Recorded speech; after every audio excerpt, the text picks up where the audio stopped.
Thank you all for joining us today. We have a pretty full room. That's always fun to see. We're here today to talk about how to boost your wellness during the winter home stretch. I think we have hit the point in the winter, at least personally, where it starts to wear on you a little bit. February is kind of the doldrums. It's when people start to, February, I guess, is still pretty safely in the winter zone, in Chicago at least, but I'm from Cincinnati, Ohio, and so usually March is the point where I start really expecting spring, and it does not show up in March in Chicago for the most part, and that's when it starts to get a little burdensome. So my name is Ann Haag. I am the practice management advisor here at the Chicago Bar Association. I also am a certified crisis counselor. I volunteer with a rape crisis center called Resilience as an ER advocate for sexual assault survivors. So I have gone through a lot of training surrounding the neurobiology of trauma. And as I was starting this role as practice management advisor, I began to realize that I think secondary trauma is pretty prevalent in lawyers. It's not an uncommon thing, and it's because then I did a little bit of research and I realized that they're actually believe the second highest profession that's at risk of developing signs of secondary trauma. And that just means that when you are working in close proximity with people who have experienced trauma, especially if you are an attorney, you're probably working surrounding that trauma specifically, or you might be. If you're a personal injury attorney, for example, you might be working with traumatized people, criminal lawyers, obviously. But basically, if you're exposed to that trauma, you can start to develop the neurobiological symptoms of that trauma as if you experienced it firsthand. And so I think that there are a lot of different terms that are lumped under this umbrella. Compassion fatigue is one that comes up a lot. But anyways, I began to get more interested in how attorneys can go about combating this and just taking care of themselves. And obviously that's been a big conversation within the legal profession within the last couple of years. So that's just a little bit of background about me and how I kind of came to be interested in this topic. But yeah, we can go ahead and dive in. Oh, one last thing. I wanted to mention the ABA Tech Show is coming up at the end of this month. I just found out that I'm actually going to be teaching a class on Saturday, sorry, it's not happening on Sunday. I'll be teaching a class about YouTube, but if you are interested, Chicago Bar members qualify for $150 off the standard registration fee. There are so many great resources available at this tech show related to technology, but also wellness and all things practice management. So you can use the code on this slide if you're interested, or you can reach out to me and I can give you more information. All right, so now let's get down to it. So this is the point in the year when winter starts to catch up to us. We have depleted our stores of vitamin D that have been stored up in our brains, and now we're running on empty. And we'll talk a little bit more about what that means in just a minute, but this is when we start to really feel those effects. So what's the science behind this? Shorter days and colder temperatures can cause energy levels to drop, and stress and anxiety can rise. Lack of daylight can throw your circadian rhythms off balance, causing sleep issues. These can also make it harder for you to stick to your usual workout routine, and you might start to feel depressed or sluggish. The brain produces less serotonin without sunlight, which can cause depression, and less sunlight can also increase melatonin, which can heighten feelings of sleepiness. Humans respond to daylight cycles. In a perfect world, our sleep and wake patterns would closely mirror the day and night patterns of the Earth. When you aren't able to go to sleep when it gets dark out, you can be left with an increased risk of depression, lethargy, and feeling sad. The good news is that is possible to counteract. I linked to an article, it's later in the slide deck, but there was an article by the New Yorker that talked about this issue. And they did a study where people basically went camping for, I think it was 1 or 2 weeks. And their bodies did start to mirror those natural sleep-wake, day-night cycles. And all of the physical wear and tear of not following those cycles disappeared. So things kind of reset. So that if you're able to go camping for a couple weeks on end, that's a great way to reset, but not many of us have that luxury. When these feelings of depression, lethargy, and seasonal sadness get out of hand, you might experience seasonal affective disorder. To make things worse, these months also obviously coincide with cold and flu season. Viruses are more prominent in the winter, and they spread more easily because people spend most of their time inside. Poor physical health can take a toll on your mental health, so this can be a dangerous cycle. So let's talk a little bit about seasonal affective disorder. This distinct type of depression often comes with extreme sleepiness, increased appetite, a heavy leaden sensation in the limbs, loss of interest, sense of hopelessness, and social withdrawal. It's important to note that seasonal affective disorder is an actual subset of depression. It's a label that we throw around loosely, but it is an actual clinical disorder.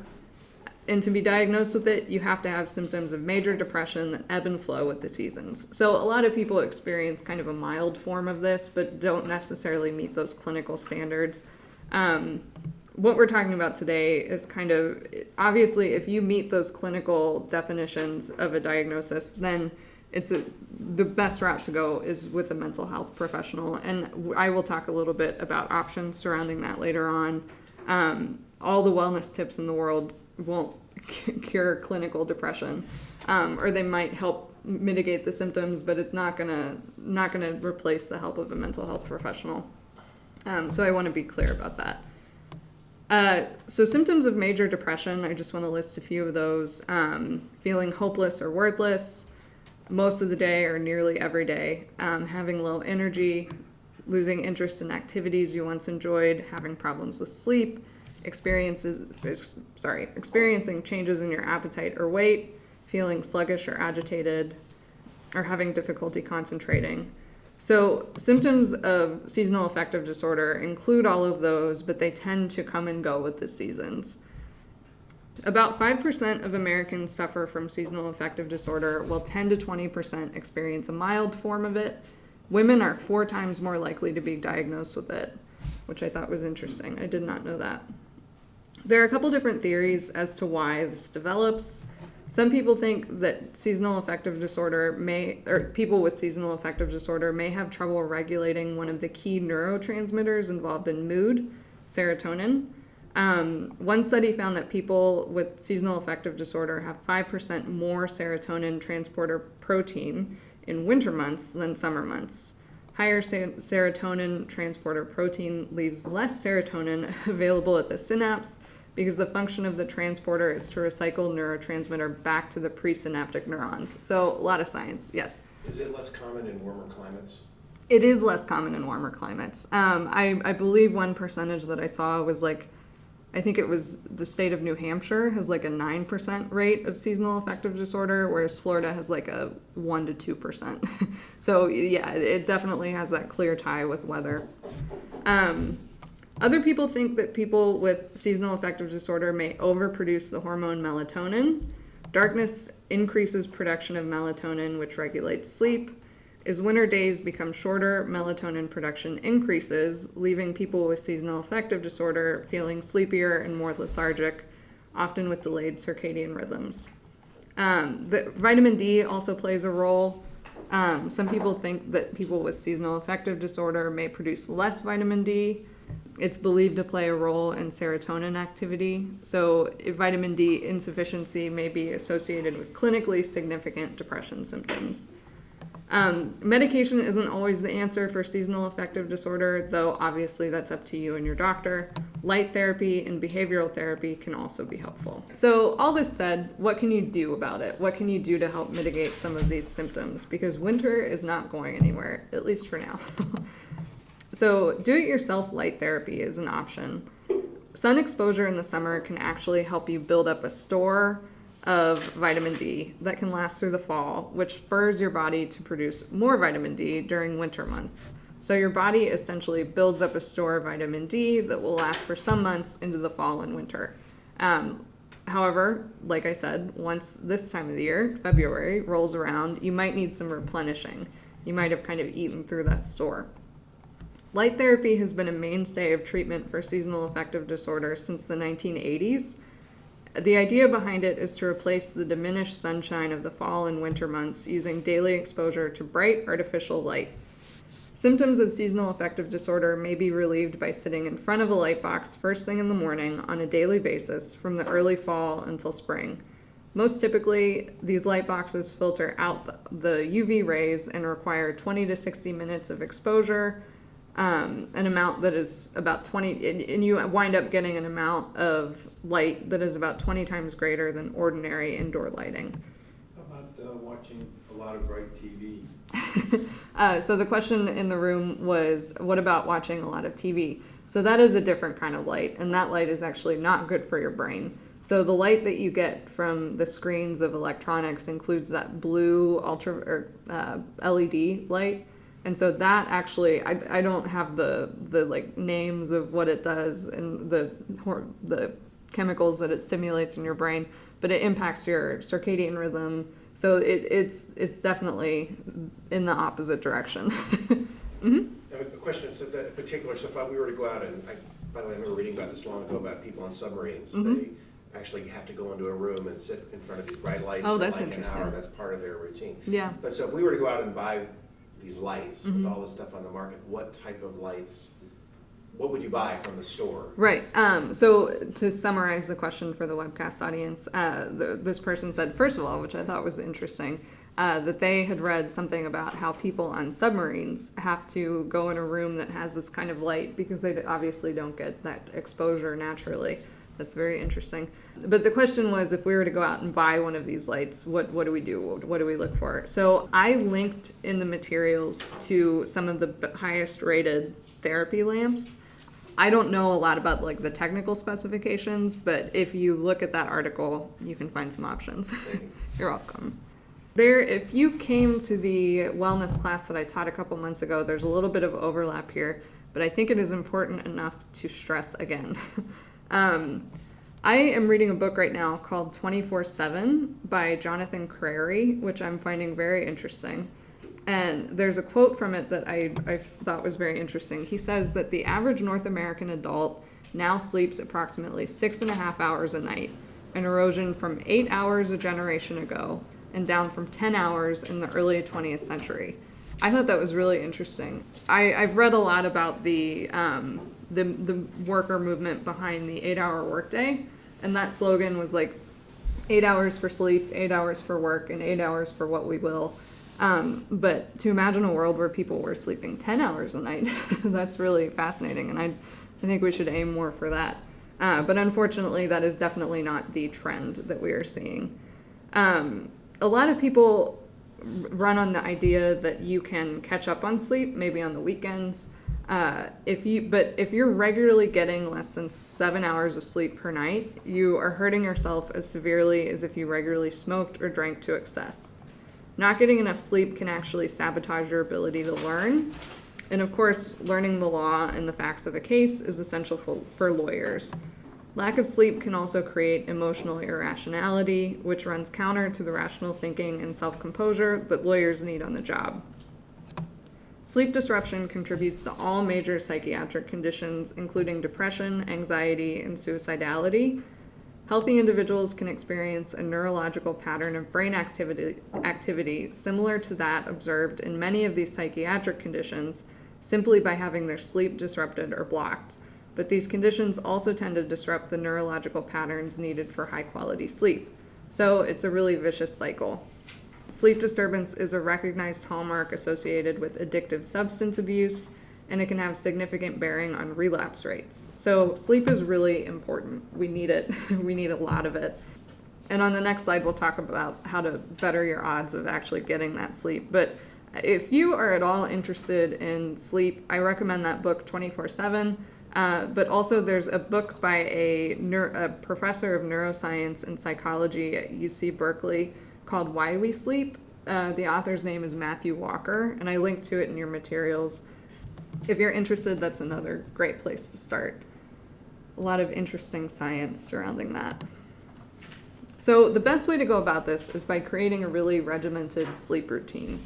How many people here press the snooze button at least once on their alarm in the morning? Yeah, it's probably a lot. There are a lot of people who aren't raising their hands. Either you're shy or really, really good at this. Got a lot of self-discipline. Good for you. When you do press snooze, if you manage to kind of drift off back to sleep after pressing the button, you're plunging your brain back into the beginning of a sleep cycle, which is the worst point to be woken up. Even if you have a really solid night's sleep, if you do this in the morning, you're likely to feel poorly rested. There's a term for the groggy feeling that you might experience between when you wake and when you feel truly awake. This is called sleep inertia, and this period can last 2 hours or longer. And while we're in it, our memory, reaction time, ability to perform basic mathematical tasks, and alertness and attention all suffer. Setting a schedule can help you fight the urge to press snooze. This is typically more manageable during the work week, but here's the kick. You need to maintain your weekday schedule on the weekend. This is the key to making your sleep schedule really habitual and training that circadian rhythm. If you sleep in on the weekends, your internal sleep cues might get confused. So circadian rhythms are also interesting, and in that book, Why We Sleep, I read a little bit about why, so some people, everyone has their own circadian rhythm, and it's a little bit different. It's usually within like a certain range. It's rare that some people do have like the complete 12-hour opposite circadian rhythms, which can be obviously a very real health issue for them. But this book talks about how the world is kind of not made for night owls, and being a night owl is like it's a neurological thing. It's just how your sleep schedule is set up in your brain. But obviously the world doesn't really work like that with a 9-to-5 work schedule. So again, just an interesting read if you are at all intrigued. It also might be helpful to establish a wind down routine before bed. Maybe you read for 30 minutes. You should cut off screen time at least 30 minutes before bed, though an hour before is ideal. It's also good to think about the lighting in your bedroom. I know that especially in the city, this can be kind of hard. The inclination is to get like blackout curtains for your window to make your room nice and dark at night. However, that can maybe make it actually harder to wake up in the morning because you're not getting that natural light. So it's kind of just a matter of finding the compromise that works for your brain. I had a really great system going where I had made my room dark enough to fall asleep, but I was still able to get some light in the morning. And then my neighbors installed a motion-activated floodlight, right, that shines like right in my room. And so I had to do away with that, unfortunately.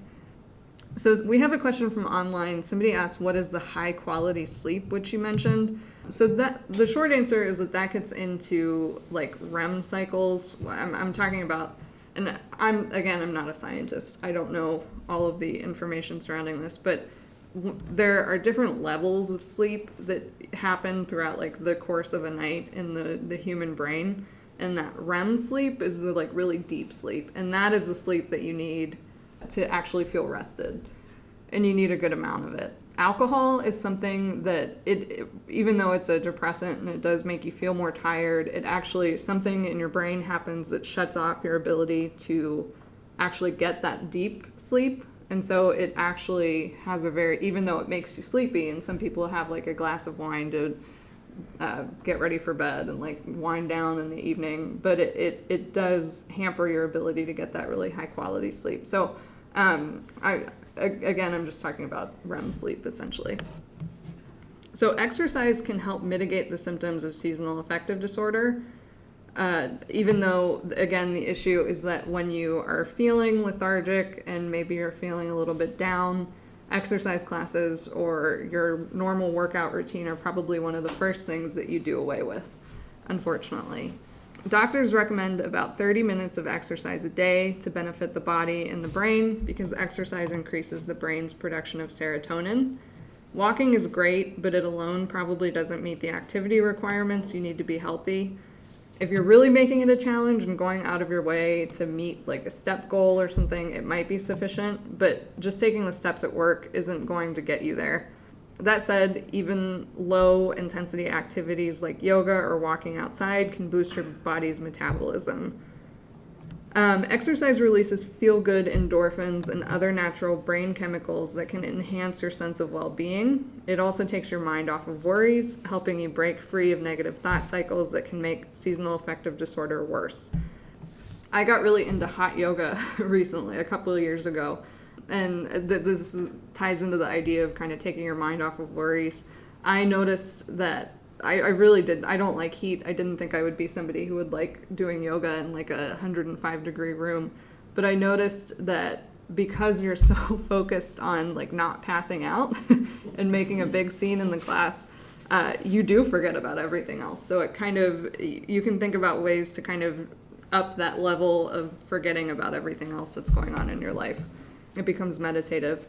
I use ClassPass, which I think is a really fun option if you are somebody who gets bored easily with exercise routines. ClassPass is like a subscription where you pay, I think it's like 45, there are different levels, and you get a certain number of points, and you can cash in on those points at different workout studios around the city. And so you can do yoga one day, you can do something high intensity the next day, you can do kickboxing. You can mix it up without having to be locked into like a membership option. So that's a fun thing to consider. So somebody from the webcast asked, I know people who only need 4 to 6 hours of sleep a night. Are they exceptions to the rule that you should sleep 7 to 8 hours a night?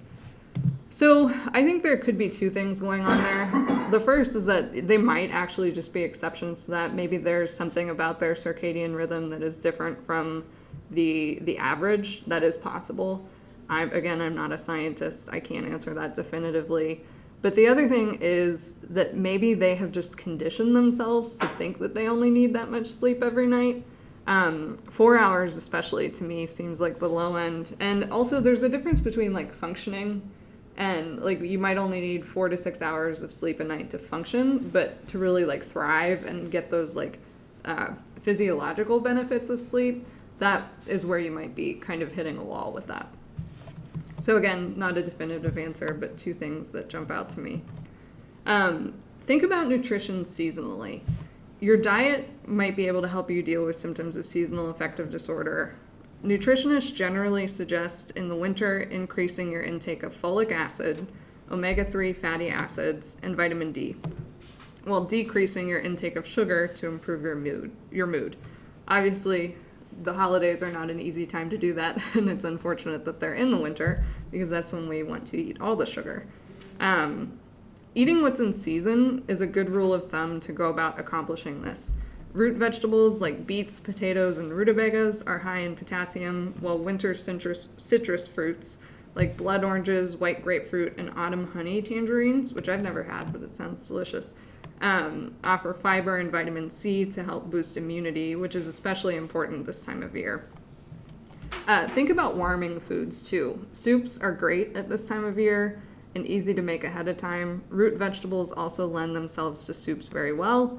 Teas offer the same warming effect and often contain antioxidants, which can help prevent certain diseases related to cognition. Eating foods high in vitamin D, again, can help make up for some of that sunlight deficit. Such foods include salmon, tuna, mackerel, and fortified milk and cereals. Don't neglect your physical health. Research from Cardiff University shows that people who skip breakfast are more likely to develop winter illnesses, including the common cold. So here are some nutritional immunity boosters that you can explore. And again, this is probably a very small list compared to all of the different options out there, but shiitake mushrooms, reishi mushrooms, and turkey tails, which are another kind of mushrooms. If anybody likes mushrooms, it seems like a great season. Zinc-rich foods like oysters, chickpeas, flax, pinto beans, spinach, cooked greens, tahini paste, miso, or cashews.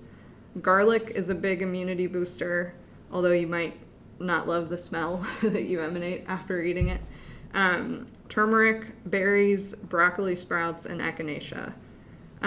Something that I found interesting was getting really cold feet, like literal cold feet, for just 20 minutes causes people to suffer a higher incidence of colds in the following week. And this is from research from the Common Cold Center in the UK. We carry rhinoviruses, and getting cold on top of this may cause blood vessels to constrict, reducing the supply of white blood cells that fight that infection. So avoid bare feet, wear thick socks and warm boots, and wear gloves, hats, scarves outdoors. But if you live in Chicago, that's probably not something you need to be told.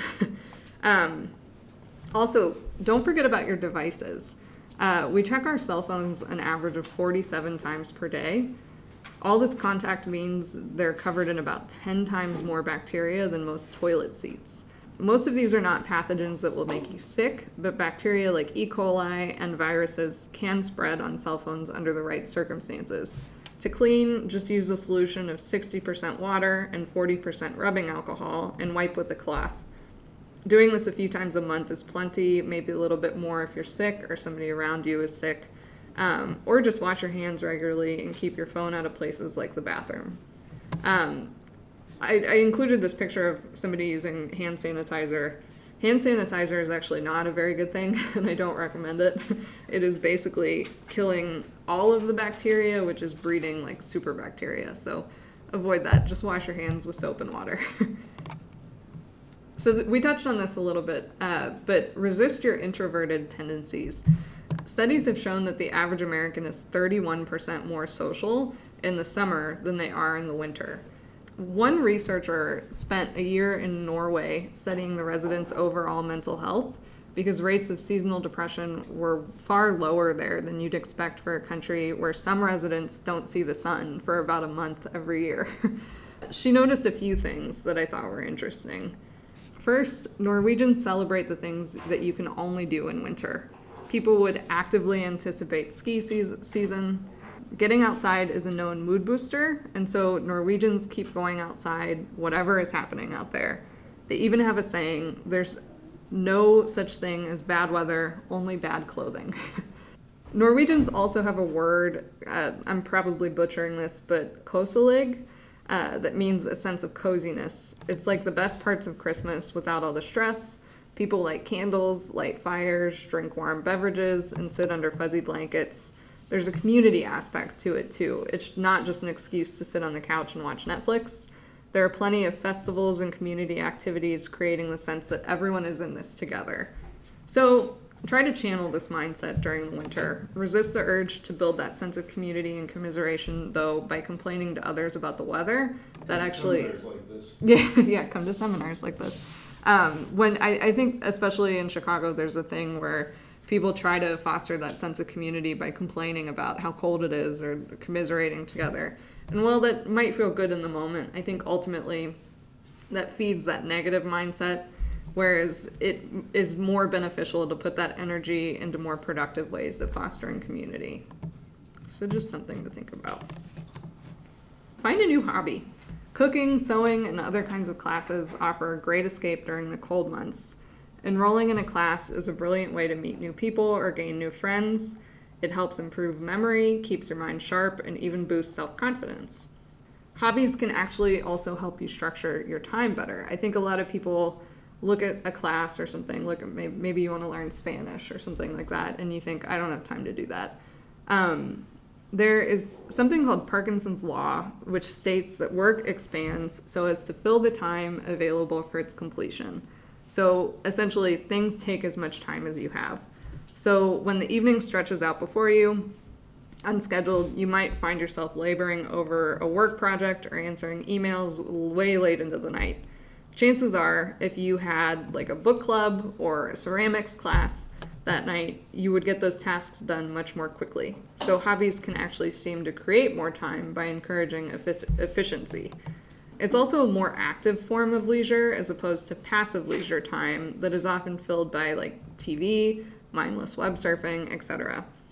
They can help foster new social connections to help eliminate that feeling of social isolation that comes in the winter and help you cope with stress too. I listed a bunch of links here to different classes. The Old Town School of Folk Music has a lot of music classes that are really great. Lil Street Art Center has all sorts of art classes. Cooking classes. My dad is retired and he has started taking classes at the University of Cincinnati. The university actually offers, they're not like for credit or anything. It's their classes geared towards retirees, I think. There's one called like the history of rock music. Very surprising to me. He took one about journaling. So there's all sorts of stuff out there. Read to learn. So if any of these issues are resonating with you, I'm reminded of a quote from Joan Didion that says, read, learn, work it up, go to the literature. Information is control. And in this book, she was talking specifically about some health issues that a family member was experiencing. This is in Year of Magical Thinking, if anyone's interested. But she was talking about how that is just kind of how she processes things. I am that way. Whenever I am faced with something in my life, the first thing that I want to do is read about it, and that helps me. It gives you that sense of control. I'm willing to bet that that is not an uncommon tendency amongst lawyers. So I wanted to include a few different books that might resonate with you if any of this is resonating with you. One is called A Lawyer's Guide to Healing, Solutions for Addiction and Depression by Don Carroll. And again, this is all in the materials if you're interested. We're running low on time, so I'm not going to give you a great synopsis about everyone, but there's another book. This is one that I think people have heard a lot about. It's called The Addicted Lawyer, Tales of the Bar, Booze, Blow, and Redemption by Brian Cuban. And lastly, The Full Weight of the Law, How Legal Professionals Can Recognize and Rebound from Depression by Jeffrey Fortgang and Sean Healy. So if you are interested, there you go. Can you repeat the name of the first one? Yeah, the first one was A Lawyer's Guide to Healing, Solutions for Addiction and Depression by Don Carroll. Thank you. Or you can just read to relax. Bibliotherapy is a creative arts therapy modality that involves storytelling or the reading of specific texts with the purpose of healing. In 2007, a philosopher in London co-founded something called the School of Life with the aim of developing emotional intelligence through culture.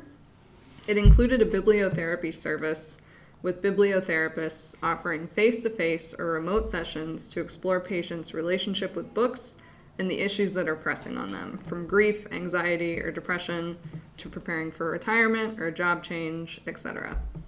They then prescribe a list of books that are intended to enrich and inspire the patient, as well as speak to their special problems. I don't think that you necessarily have to do that. That obviously costs money. It's really a form of therapy. If you're interested in this, I included a link to a New Yorker article about a writer who she was given the opportunity to do this, and she talked about how much she liked it and how surprised she was about how much it resonated with her. I think you can read anything. Reading any kind of fiction has been demonstrated to increase levels of empathy.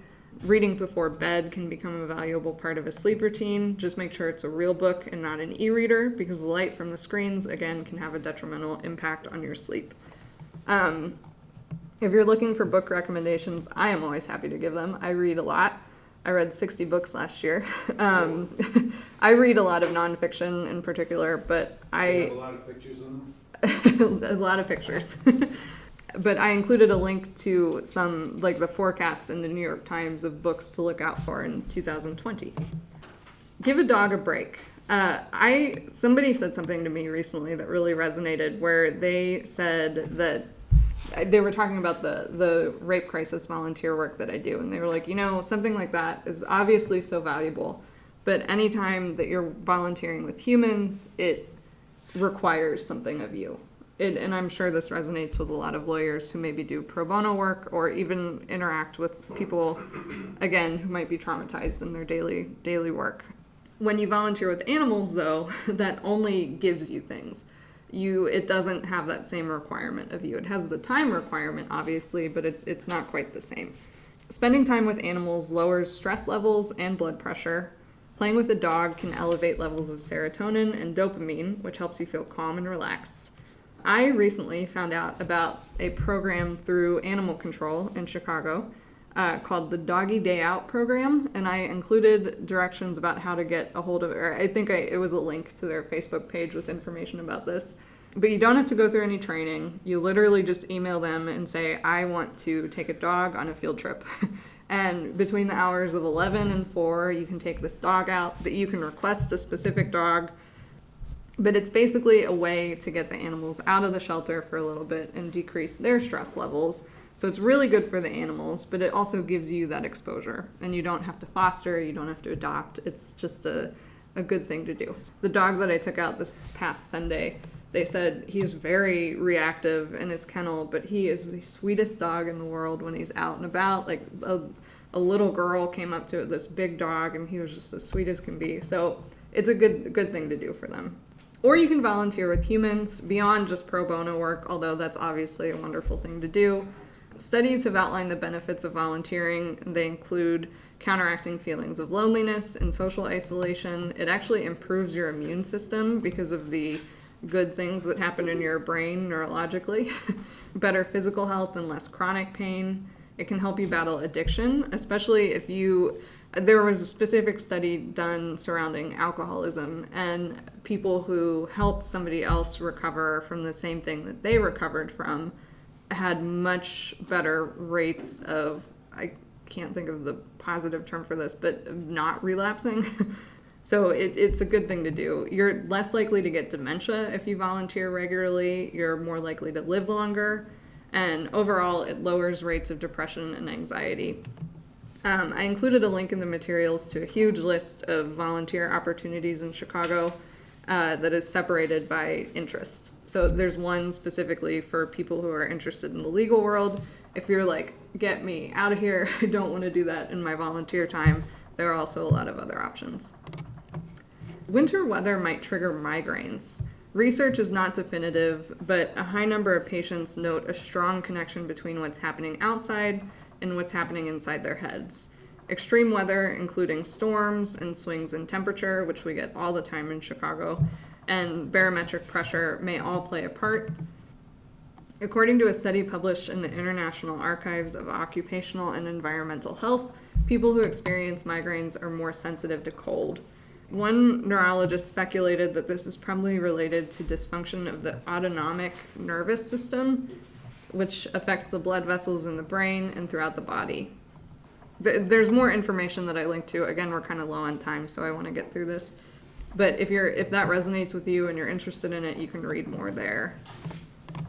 In keeping with that, don't forget to hydrate. The American Migraine Foundation says that the cold, dry air during the winter can make you dehydrated, which can also cause migraines. Indoor heating tends to compound this dehydration risk because it's so dry. If you live in an apartment with radiators, I'm sure you've noticed this. A humidifier can help keep additional moisture in your environment. NPR has reported that a growing body of evidence finds that just being a little dehydrated is tied to a range of subtle effects, from mood changes to muddled thinking. So meditation is a really great option. I have always been kind of somebody who scoffs at this because I'm more of an anxious personality, and trying to clear my head of anything seems impossible. But it is worth mentioning. There's also the option of guided meditation, which is a little bit less daunting for some people. It's a type of meditation led by a teacher in person via audio or video. There are so many different options for this. There are a lot of apps too. I'm personally a little bit dubious about apps for meditation because I feel like integrating technology into something like meditation kind of goes against the point. But if you're interested, especially in guided meditation, that can be helpful. There's a website called Headspace. I believe it's an app, a meditation app, that can be a great thing for people. I know people who've gotten a lot out of these things. I don't mean to denigrate them. It just seems a little counterintuitive to me personally. There's also more just straightforward, free, unguided meditation. Again, since we're a little low on time, I don't want to read a ton about this, but there's a link that I included a link to guided meditations specifically by and for lawyers. It's at a website called theanxiouslawyer.com, so if you're interested, you can check that out. Grounding exercises. For lawyers experiencing compassion fatigue or secondary trauma, grounding techniques can help pull you away from flashbacks, negative thought patterns, or negative emotions. They help distract you from what you're experiencing and refocus on what's happening in the present moment. I will just mention one, but I included a link in the materials to a very large, there are so many different grounding exercises out there, so you can find one that resonates with you more. But I like the 5, 4, 3, 2, 1 method. Working backward from 5 in your head, you use your senses to list things that you notice around you. For example, you might start by listing 5 things you hear, 4 things that you see, 3 things you can touch from where you're sitting, 2 things that you can smell, and 1 thing that you can taste. You make an effort to notice the little things around you that you might not always pay attention to, such as the color of the carpet or the hum of your computer. So it's just a way to bring you back into the room and get you out of your head. And you don't have to be experiencing secondary trauma for that to be useful. If you're feeling at all anxious, it can be a great tool. I wanted to mention music because some studies have suggested that the type of music that will increase your brain's ability to focus is dependent on your personal taste. When I was younger, I used to be somebody who, if I was working on something, I had to have music. That's a very common thing, especially amongst younger people for some reason. And then as I've gotten older, I've noticed that I cannot have music, or it has to be like classical or something more ambient. But there's a lot of science behind this, and it can it's obviously, there's a lot of research about how music can boost your mood. And so you can find something that boosts your mood, but also allows you to focus. And so it's like the dual benefit. It's vocal free tends to be the way to go if you're trying to focus. And I included links in the materials to more information about this. Some information about like more new age music, which is a lot of people cringe when they hear that. But there's a lot of science behind like sound healing, and it's interesting stuff. There's a ton of music that isn't necessarily classical music that falls under that umbrella and gives you those same benefits. This is a whole tangent to go down, but like more experimental music. William Bashinsky is a great artist if you're interested, or Caitlin Aurelia Smith. She's a newer, she's an artist who she has a background in sound healing, so she brings that into her music. And I'm not talking about like the cringe-worthy new agey stuff. It's not elevator music. This is really good stuff. But don't rule out silence. I kind of wanted to close on this slide. I read an article a while ago that really resonated with me. It was by Mark Richardson, who is a Pitchfork columnist, a music writer. And I wanted to read a little excerpt from it, and starting with an excerpt from a poem that I really like, that it's called Self-Portrait at 28 by David Berman. But he says, all this new technology will eventually give us new feelings that will never completely displace the old ones, leaving everyone feeling quite nervous and split in two. And so I am somebody who, again, I was saying that when I was growing up, I always had to have music to focus. I think that can be kind of a crutch sometimes. If you're on the train and you're always listening to headphones, what this writer said really resonated with me, so I just want to share it. He says, I'm aware that I might be losing something by living inside of my headphones. This feeling of wholeness, of a fully integrated sense of self, taking in my immediate surroundings with all of my senses, truly feeling the present. For most of human history, truly feeling the present was the only way to live. There was no choice. But in the past 50 years, such integration has become optional, at least part of the time. Music can both drown out the noise of living and fill an uncomfortable silence. I had consciously avoided meditation because I wanted to keep one common mental health remedy untested, so that when things were bad, I could always think to myself, well, I still haven't tried meditation. But this year, I gave in and I started to meditate in an attempt to counteract something that the Zen master and writer Thich Nhat Hanh once identified in his book Silence, the Power of Quiet in a World Full of Noise. And he says, there's a radio station playing in our head. Radio station, NST, nonstop thinking. Our mind is filled with noise, and that's why we can't hear the call of life, the call of love. The endless thought loops that my mind cycles through are exhausting, like a blast of sound. I wondered what they might be covering up. So I really urge you to embrace silence and see what that kind of frees up in your brain. All right, so last but not least, I always want to shout out the Lawyers Assistance Program. All of their services are free and totally confidential. Their volunteers and staff are bound by the Illinois Supreme Court Rule 1.6 and the Alcoholism and Drug Addiction Interveners and Reporter Immunity Law. It's open to lawyers, judges, and law students. Lawyers can call them for assistance for themselves and for their colleagues. Their services are free and confidential, including consultations, assessments, individual and group therapy, referrals, and interventions. all available, again, at no cost. You can even call on behalf of family members who need referrals to appropriate treatment sources. They also have free yoga classes at their Loop location offered throughout the year. It's just like 2 or 3 blocks from here. I included a link in the materials to that. And that is it. All right, thank you. Thank you, very good.